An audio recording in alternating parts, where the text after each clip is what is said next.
Bien, bonjour à toutes et à tous. Bienvenue dans Africa Actu numéro 37, toujours sur Global Africa Télésud et toujours avec notre compère préféré, Monsieur Emmanuel Dupuis, président de l'IPSE. Bonjour Alfred, et c'est réciproque pour cette complicité. Merci. Partagée. Président donc de l'Institut de prospective et sécurité en Europe, et toujours avec un œil de... On essaye de doubler. Référence sur l'Afrique. Bon, on plaisante un peu toujours au début, mais bon, l'actu n'est pas terrible. Déjà, tout à l'heure, nous allons recevoir en deuxième mi-temps Maître Jamel Taleb, qui est membre du collectif des avocats du président élu Issa Chiroma. Mais on va quand même évoquer l'affaire... Enfin, président élu, pas reconnu par le Conseil constitutionnel, hein. Hélas. Par le Conseil constitutionnel camerounais. Tout à fait. Mais alors justement, on va quand même évoquer un peu, Emmanuel, cette affaire de l'élection bizarre, on va dire, de Paul Biya. Élection bizarre, élection truquée, élection, entre guillemets, auquel, hélas, les précédents scrutins nous avaient amenés à nous habituer.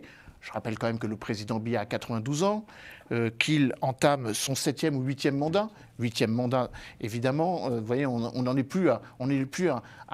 du mal à décompter. Je rappelle que le président Biya est président depuis 1982, mais qu'il est au pouvoir depuis plus longtemps, puisqu'il était Premier ministre en 1979. Donc, d'une certaine manière, on est dans une continuité qui ne voit pas de changement, ni d'alternance. Et là, il y avait quand même un frêle espoir, parce que Issa Chiroma, ancien ministre de l'ancien président, enfin du président sortant, Paul Biya, reconnu selon le Conseil constitutionnel, élu, petit score quand même, hein, 53%. On est loin des 80 ou 90 qu'il faisait dans ses deuxième ou troisième mandats. Enfin bon, les donnes ont changé et l'opinion publique n'accepte plus. Peut-être que le cas ivoirien nous interroge aussi, des scores soviétiques, quasiment soviétiques, à 80, ou en tout cas il y en a encore. Plus de 75. Il y en a un autre, qui s'appelle Alassane Ouattara, qui a été élu avec 89%. Mais bon, bref, un président, un candidat, Issa Chiroma, qui, semble-t-il, selon des observations indépendantes et en tout cas crédibles, ou en tout cas qui ont convaincu la communauté internationale, l'Union européenne, un certain nombre de chancelleries qui ont pris note, je cite, et non pas acte, note que le Conseil constitutionnel a validé la réélection de Paul Biya, mais qui émettent quand même quelques interrogations sur la manière dont le scrutin s'est déroulé et surtout les résultats en question. Que ce soit les États-Unis, que ce soit la Norvège, que ce soit le Canada, que ce soit la Suisse, le représentant de l'Union européenne et bien évidemment l'ambassadeur de France et l'ambassadeur d'Allemagne également. Alors, une situation qui malheureusement ne prête pas à sourire, vous avez raison de le rappeler, car on en est à un décompte très macabre, alors que l'élection a eu lieu, que des jeunes et des Camerounais sont sortis de tous âges du reste, dans toutes les villes, dans toutes les régions du Cameroun, donc les deux principales que sont Douala sur la côte et Yaoundé, la capitale économique, Douala et la capitale administrative Yaoundé, qui sont sortis, peut-être un peu moins Yaoundé, parce que disons que le régime du président Biya tient plus particulièrement le régime, les forces de sécurité, la gendarmerie, la police et la protection, la direction de la protection personnelle, la DPS, du président Paul Biya. Mais, encore une fois, une irruption spontanée de jeunes qui n'acceptent pas, cette fois-ci, que l'élection leur soit volée. Et donc, ils manifestent, pas violemment, mais qui manifestent leur volonté d'alternance. Ça, c'est la situation telle qu'elle est aujourd'hui. Il faudra attendre d'ici quelques jours, aujourd'hui même, lundi et mercredi, puisque le président Issa Chiroma, qui a décidé de rester ferme dans sa détermination à ce que l'élection ne lui soit pas volée, selon ses dires, appelle à une journée morte ou des villes mortes à travers tout le pays. 3 jours. 3 jours mortes, de lundi 5 au mercredi 3, pour montrer à quel point cette mobilisation se veut pacifique. Alors elle n'est pas, hélas, tout à fait sécurisée, puisqu'on est dans un décompte macabre. On est à 110, 120 morts. Imaginons 110, 120 morts dans un contexte post-électoral. le président Issa Chiruma, à l'heure où nous parlons, mais je pense que mon ami et collègue Jamel en parlera, a été mise en sécurité, car certaines rumeurs insistantes faisaient l'objet d'interrogations sur la volonté du président Biya et des sécuritocrates autour de lui. Je rappelle que c'est un secret de polichinelle, le président Biya a été réélu alors qu'il n'est même pas au pays et qu'il est vraisemblablement toujours resté en Suisse. Des images circulent de l'épouse du président, Chantal Biya, se réjouissant de sa réélection, mais aucune image du président. Ce qui peut être un peu un sujet d'interrogation, car quand on est élu et quand on revendique une victoire, confirmée par le Conseil constitutionnel, je précise qu'aucune des chancelleries que j'ai mentionnées ne s'est rendue à la déclaration du Conseil constitutionnel, à l'exception des ambassadeurs de Russie et de Turquie, mais le président n'est pas là. Et on n'a pas vu le président se réjouir et de se féliciter de sa victoire. Laissons à penser que le président n'est même plus en capacité d'exercer un mandat. Certains bruits insistants évoquent l'idée selon laquelle le président réélu va créer un poste de vice-président et que ce poste de vice-président qui serait confié à son fils, François Biya, pourrait faire l'objet d'une transition. Donc vous voyez, une double sanction. Un vote qui vraisemblablement n'est pas celui qui est présenté à la communauté internationale et une deuxième sanction ou une deuxième conséquence collatérale, un président qui n'exercera pas le mandat, mais qui va le donner de rechef, sans que les Camerounais aient été consultés, à son fils. Un peu comme Hun Sen, le Premier ministre du Cambodge, qui avait été réélu Premier ministre, qui, pour des raisons de santé, 48 heures après avoir été élu, a donné le pouvoir à son fils. Bon, on ne va pas tout dévoiler de l'entretien avec Maître Taleb tout à l'heure. Il le dira bien mieux que moi. Non, mais juste pour évoquer que le président élu, Issa Chiroma, oui, a de vrais arguments probants pour dire c'est moi l'élu. Ah bah, Alors, je dévoile rien. Enfin, juste un mot. Hein. Oui. Il y a quand même eu des observateurs qui ont compilé les résultats et par la simple arithmétique ne peuvent pas être ceux qui ont été proclamés par le Conseil constitutionnel. Voilà. Donc Emmanuel, vous avez évoqué les scores soviétiques, brejneviens, staliniens et autres, 89%. Bon, on a un cas là en Côte d'Ivoire. Le président Ouattara a été réélu à 89,7%. C'est pas sérieux, franchement. Comment un pouvoir, même africain, pardon de le dire comme ça, mais peut imaginer être crédible en sortant des scores de 89%? Qu'est-ce que vous pensez? Alors, le RHDP, donc le pouvoir, le parti présidentiel, avec cette geste du créateur hein, du pays, enfin du premier président du pays, Houphouët-Boigny, voulait une victoire par chaos. C'est pas moi qui le dis, hein. C'est comme ça que ça a été présenté, avec un choc, en disant il y a un sentiment généralisé pour que le président soit élu de manière dithyrambique. Hein, le deuxième qu'on connaît bien ici sur Global Africa, Jean-Luc Billon, a obtenu, je crois, pas plus de 4%.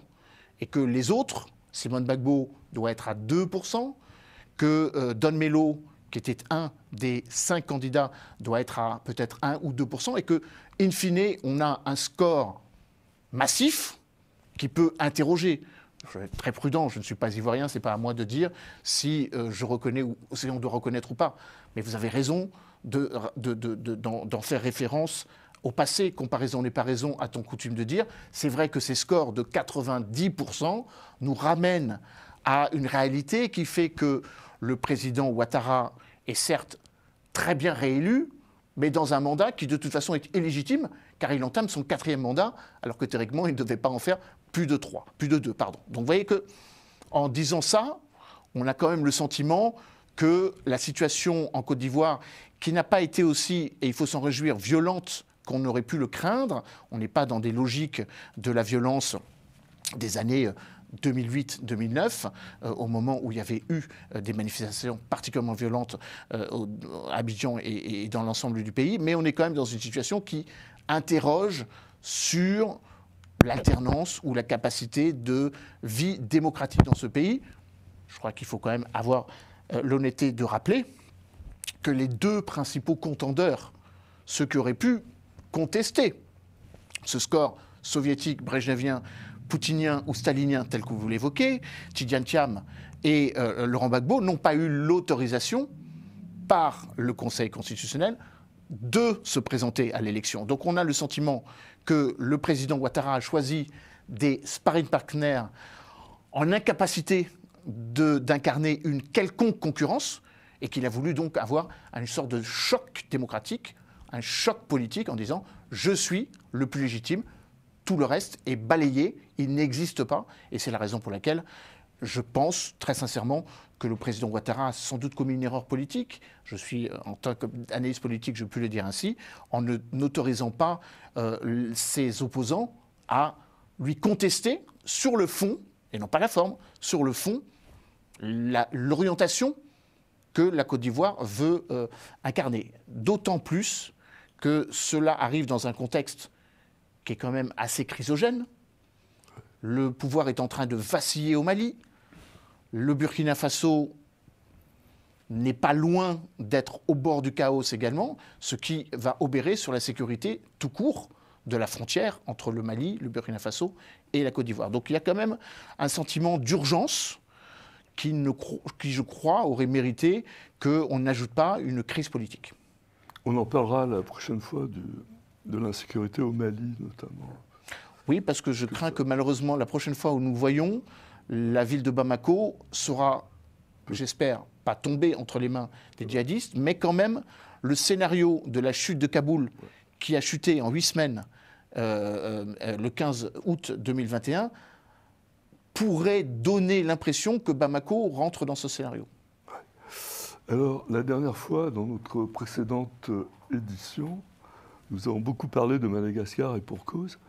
Et là, bon, après la chute du président Rajoelina, donc il y a un nouveau patron, c'est le président Michael Randrianirina. Michel. Michael, alors il se fait appeler. Michel ou Michael, oui. Bon, enfin. C'est plus simple. Michel, vous avez qu'à le dire Michel R, comme ça c'est plus simple. Et il a fait des promesses. Il se place dans l'urgence, dans le court terme, dans la transition. Qu'est-ce que vous pouvez nous dire? Alors justement, au moment d'engager ce dialogue avec vous, mon cher Alfred, j'ai pris connaissance en fait de la charte de transition. Et la charte de transition en fait dit quelles sont pour les 2 prochaines années, c'est précis, hein, 2 ans de transition. D'ailleurs, les Malgaches n'aiment pas ce mot de transition. Ils lui préfèrent l'appellation de refondation. Mais ça revient au même.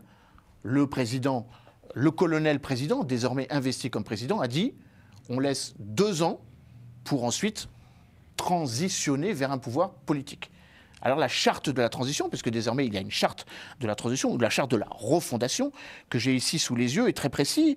Elle met en avant l'idée déjà, avec une petite subtilité, c'est 2 ans plus 1 an éventuellement, si la crise politique ou la situation sécuritaire le précise. Ça veut dire qu'on peut avoir une transition qui risque d'être beaucoup plus longue que les 2 ans telles qu'elles ont été présentées. Alors, je lis l'article 1 donc, de cette charte de transition qui met en place, à côté de l'Assemblée nationale, parce que le président est certes investi comme président, mais il est issu d'un pouvoir militaire.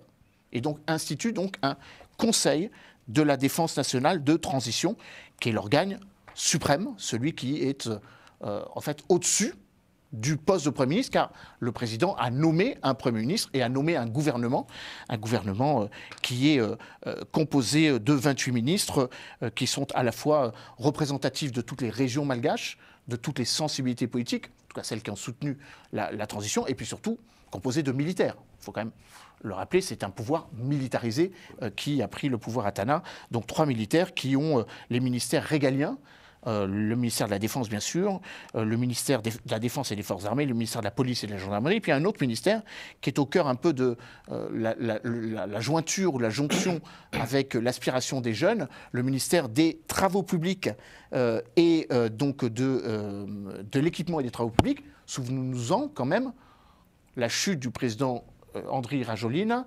Rajolin vient du fait que les jeunes se plaignaient de ne pas avoir accès de manière équitable à l'eau, à l'électricité, aux services publics. Donc les militaires se sont arrogés ce troisième ministère particulièrement prégnant. Mais enfin, si on regarde bien, pour répondre à votre question de manière la plus simple possible, si on regarde bien les missions du CNDT, vous avez les 8 objectifs qui vont séquencer les 2 prochaines années.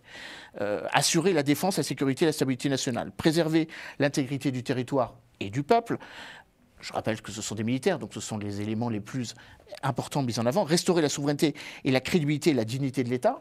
Là, on s'oriente un peu plus, si on positive le propos vers une transition civilisée. Rétablir les valeurs fondamentales malagasy, donc toutes les valeurs traditionnelles. Et là, on rentre un peu dans le dur et de manière plus opérationnel, refonder l'éthique politique basée sur le service du peuple, la responsabilité et la transparence, conduire une véritable réconciliation nationale, organiser des élections libres, transparentes et inclusives, préparer le retour à l'ordre constitutionnel et au régime démocratique.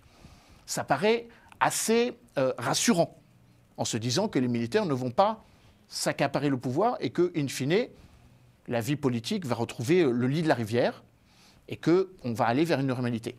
Il y a quand même peut-être une différence entre l'expectative positive et la réalité de terrain. La réalité de terrain, quelle est-elle? Qu'il y a quand même 80% de la population qui vit sous le seuil de pauvreté et que les récents événements n'ont pas amélioré de quelconque manière cela. Deuxièmement, il faut aussi rassurer la communauté internationale, alors même qu'à cause du coup d'État, Madagascar s'est vu exclu de l'Union africaine et est suspendu de la SADC, dont pourtant le président malgache est supposé être le secrétaire général. Donc il faut évidemment avoir cela en tête. Et puis troisième élément, il faut rassurer les bailleurs de fonds et les acteurs économiques de la viabilité, de la continuité ou de la volonté d'inscrire cette refondation ou cette transition pendant ces 2 prochaines années. Et là, il faut que les nouvelles autorités soient un peu plus claires, dans le sens où on a beaucoup entendu que le nouveau président avait reçu une délégation russe, que le premier ambassadeur à être reçu par le nouveau président était l'ambassadeur de Russie, puis l'ambassadeur de Turquie, et que le prochain déplacement, ou que le premier déplacement à l'étranger, se ferait en Russie, donnant l'impression que les autres, notamment la France, l'ambassadeur Guillois a finalement pu rencontrer le président malgache, le nouveau président malgache, mais a posteriori. Et donc, il y a quand même un sentiment d'une volonté, enfin, me semble-t-il, d'une urgente nécessité à rappeler que Madagascar ne doit pas choisir, ou que les nouvelles autorités malgaches ne doivent pas choisir un certain nombre de partenaires aux dépens d'autres. Car le mythe et le fantasme de l'action de la Russie en faveur du nouveau régime en soutien aux militaires, qui est évidemment une vue de l'esprit, ne doit pas être corroboré par des actes qui pourraient donner l'impression qu'il y a peut-être un peu de réalité dans ce propos. Emmanuel, on va sortir d'Afrique. Je vous propose d'aller jusqu'en Ouzbékistan. Prenons les routes de la soie. Et voilà, à Samarcande avec l'UNESCO, qui pour la première fois depuis 40 ans décentralise sa conférence générale et qui dure 2 semaines, enfin du 30 octobre. Quand on est à Samarcande, c'est agréable d'être 2 semaines à Samarcande. Hein, parce que déplacer tout ce beau monde... bon. Alors c'est pas tout l'UNESCO non plus. Hein. Ah. C'est pas tout le personnel de l'UNESCO. Hein. Non, c'est des délégations. C'est des délégations. Mais ça fait du monde, je suis d'accord. Ah, oui. Et donc, je crois que vous connaissez bien... Je connais bien et la ville et le pays. Et alors, cette décentralisation de l'UNESCO, enfin de la conférence générale, est-ce qu'elle fait sens dans la relation, le positionnement de l'Ouzbékistan, dans une nouvelle donne à l'UNESCO? Oui, alors, elle fait sens dans les 2 sens. Dans la volonté d'un certain nombre de pays qui se veulent plus actifs, littéralement plus contributifs au financement de l'UNESCO, au moment où les États-Unis sont en train de réduire la voilure et ont décidé de réduire de 30 à 33% leur financement de toute de toutes les agences, les 17 agences onusiennes. Donc avec la volonté, pour certains pays, de profiter, de dire qu'ils contribueront davantage qu'ils ne le faisaient par le passé. C'est vrai pour l'Ouzbékistan, pardon, c'est vrai aussi pour un certain nombre de pays du Caucase du Sud, je pense à l'Azerbaïdjan, c'est vrai pour un certain nombre d'autres pays, je pense au Japon, on pourrait aussi avoir à l'esprit la Chine, qui évidemment va contribuer davantage pour essayer de rattraper la manne le financement que les États-Unis ne veulent plus payer. Ça, c'est le premier point. Et puis l'UNESCO a besoin aussi de montrer qu'elle défend sa mission régalienne, celle de la promotion de la paix par la culture, l'éducation et la science, dans des zones où jusqu'à présent l'UNESCO n'était pas très active. Et l'Asie centrale est un cas d'école. Elle est d'autant plus un cas d'école que dans l'Ouzbékistan a cette particularité d'être le pays le plus enclavé au monde, puisqu'il n'y a que 2 pays dans le monde qui doivent traverser 2 pays pour avoir accès à la mer, c'est le Liechtenstein et l'Ouzbékistan. L'Ouzbékistan doit traverser le Kazakhstan, puis la Russie, doit traverser l'Afghanistan, puis le Pakistan, doit traverser le Turkménistan, puis l'Iran, pour se rendre et pour avoir un accès à l'océan Pacifique ou à l'océan Atlantique. Donc il y a cette notion des pays qui doivent donc essayer de valoriser leur bon voisinage, leur voisinage pacifié avec l'ensemble de leurs voisins, qui est un peu consubstantiel avec l'idée que l'on se fait de l'UNESCO, qui est le temple de la culture et du savoir, comme élément de prévention des conflits, ou accessoirement permettant de les régler. Troisième élément qui n'est pas négligeable non plus, on l'a évoqué à l'entame de notre propos, les routes de la soie. Les routes de la soie sont profondément, finalement, s'il y avait une image de l'UNESCO, c'est celle-ci. Celle de la transmission, celle de l'interculturalité, ou celle des interconnectivités entre des zones dans lesquelles la transhumance, dans lesquelles le partage des cultures, on pourrait même dire le communisme religieux, sont consubstantiels de ce que doit être une communauté universaliste ou une humanité, une fraternité universelle. Et je crois que l'Ouzbékistan, par ses routes de la soie, qui traverse Samarcande, qui va Boukhara, et qui, en fait, de Chine, ou de mer de Chine, ou de l'océan Pacifique, jusqu'à la Méditerranée et jusqu'à l'océan Atlantique, sont assez révélatrices d'une recentralisation stratégique en Asie centrale. Un célèbre géopolitologue que tout le monde connaît, Alfred Mackinder, qui était un géopolitologue, un ancien amiral, qu'on qualifie comme le père de la géopolitique mondiale en 1904 à la Société royale de géographie à Londres, avait évoqué le cœur du monde, Heartland, et que ce cœur du monde se situait précisément en Asie centrale. Et le cœur de l'Asie est aussi le cœur de l'Eurasie, et que si on part du principe que l'Europe n'est que la partie occidentale du continent asiatique, qui lui-même est interconnecté avec le continent africain, s'il ne fut le canal de Suez qui l'a rompu, mais de manière anthropologique, donc par la main de l'homme, on a une île mondiale qui regroupe 3 continents, l'Europe, l'Asie et l'Afrique, et que le cœur géographique de tout ça se situe là où est précisément où l'UNESCO, et c'est d'une certaine façon, de manière, j'allais dire, holistique, la raison pour laquelle l'UNESCO a choisi de faire pendant 2 semaines son assemblée générale en Asie centrale, avec l'adoubement du nouveau futur directeur général de l'UNESCO, qui a été élu il y a de cela à peu près moins d'un mois, au début du mois d'octobre, Monsieur El Enani, qui est le Khaled El Enani, qui est le candidat africain, il faut s'en réjouir. On a déjà eu l'occasion d'en discuter, puisqu'il y avait 2 candidats africains, un Congolais, Edouard Firmin Matoko, et Khaled El Enani, le candidat égyptien, l'ancien ministre, puisqu'il n'est plus, l'ancien ministre des Antiquités et du Tourisme, donc qui va être confirmé, puisqu'il n'a été élu que par les 58 membres du comité exécutif. Le comité exécutif va donc proposer son nom pour que l'ensemble des 193 pays qui composent l'UNESCO, réunis à Samarcande, voteront donc la continuité et donc l'alternance de Mme André Azoulay. Alors, merci beaucoup Emmanuel pour cet exposé holistique. On finit par se demander si c'est pas vous qui avez inspiré l'UNESCO pour qu'ils aillent à sa marque. Ça veut dire que le lobbying a fonctionné. Bon, on revient à Paris.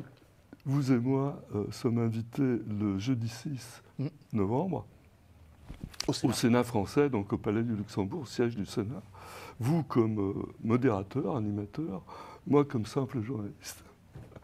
L'événement, c'est le Maroc, c'est le 50e anniversaire de la fameuse Marche verte du 6 novembre 1975.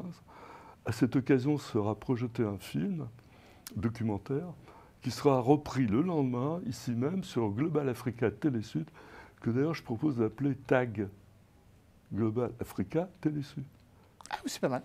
GATT. Ah oui. Non, GATT, pas TAG. Enfin, attention, parce que GATT a une autre signification. Mais avec deux T. C'est vrai que ça. Ouais, parce que le groupe armé terroriste... Alors, on peut dire GATT. Ouais. Enfin bon, on ne plaisante plus. Donc, le lendemain, avec un débat autour de ce documentaire, animé par Adil Farkan, qui est un des journalistes éminents de la chaîne. Et aussi, le 20 novembre, vous serez panéliste, donc intervenant, à la 20e conférence des ambassadeurs qu'organise votre modeste serviteur. Là, c'est vous qui êtes en vedette, et pas moi. Il y aura Mme Samira Sitaïl, il y aura M. Abdelmalek Alaoui. Samira, qui est l'ambassadrice du Maroc à Paris. Bien sûr, pardon. Abdelmalek Alaoui, M. Lionel Zinzou. Il paraît qu'au Bénin, on prononce Zinzou et pas Zinzou, comme nous, les Parisiens. Ah ben vous voyez, vous m'apprenez quelque chose. Moi, j'ai toujours appelé Zinzou. Ah, comment on dit Zinzou. Ah oui. Bon. Et Abdou Diop aussi, qui est un grand monsieur de Mazar en Afrique, etc. etc. Donc, est-ce que vous voulez dire un mot sur... Oui, alors c'est un sujet que je suis avec beaucoup d'intérêt académique. Je reviens d'ailleurs, pour rien vous cacher, de Dakhla, cette magnifique cité du Sud, qu'on appelle parfois le Sahara occidental, que les Marocains appellent le Sahara tout court, qui fait donc partie intrinsèque du Maroc depuis le 6 novembre 1975, où le père de l'actuel roi Hassan II avait entamé une marche, cette fameuse marche verte. Donc Hassan II a laissé 350 000 Marocains pour reprendre possession d'un territoire qui, historiquement, a toujours été sous souveraineté chérifienne. Et c'était ça l'idée. C'est que, nonobstant le protectorat espagnol, puisque c'était des territoires espagnols que les Espagnols décolonisaient, le Maroc reprenait ses droits suzerains sur cette terre, donc de ces provinces du Sud.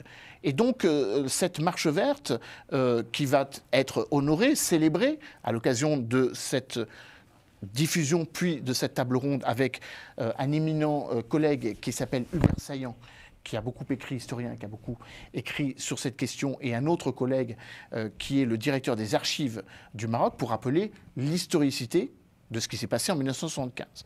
Et donc le lendemain, comme vous l'avez à juste titre rappelé, avec Adil Farkan, il y aura la diffusion de ce film et un débat avec Mohamed Zidou. Mohamed Zidou est le président du groupe d'amitié Maroc-France, car nous célébrons un autre événement particulièrement légitime et prégnant.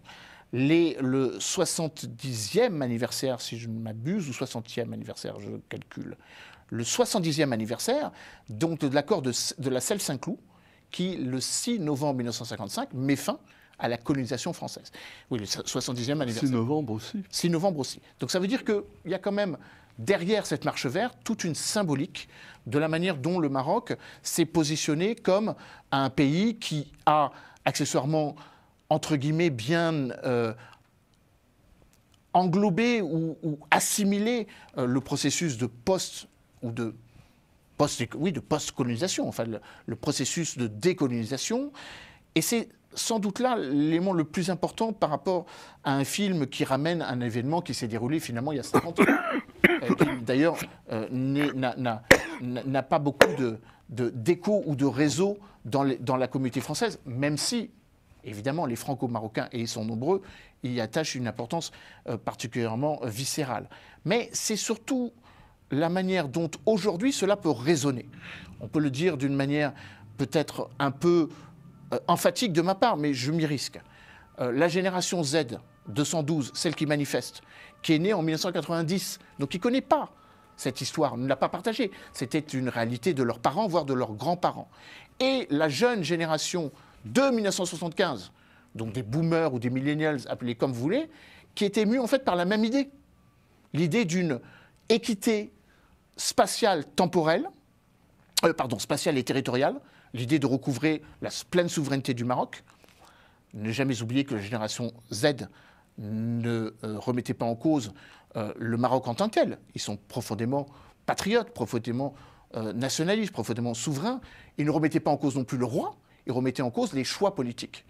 Et donc, l'idée selon laquelle il ne peut pas y avoir un Maroc à 2 vitesses, ou un Maroc à plusieurs vitesses, dans lequel il y aurait une sorte d'exclusion sociétale qui serait imposée à une partie de la population, est profondément l'idée qui avait amené 350 000 Marocains à manifester leur désir de recréer de l'unité.